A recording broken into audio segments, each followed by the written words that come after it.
Mr. Jake, Mr. Jake, ano po bang sekreto niyo sa pagpapapogi? Sikreto ko? Ano yun lang yan? Ito, tap si Body. Kapag yun naman ito. Ang ganda.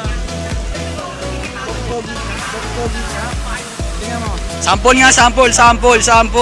Siyempre, mas pogi ako dyan, di ba? Ha? Ay, ikaw nga. Ay, pumangit. Effect niya na nagkapapangit. Oo, ikaw kuya, ano sa'yo? Nagpapa. Nagkapogi. Yun. Idol. Sige, salamat po sa pag-interview.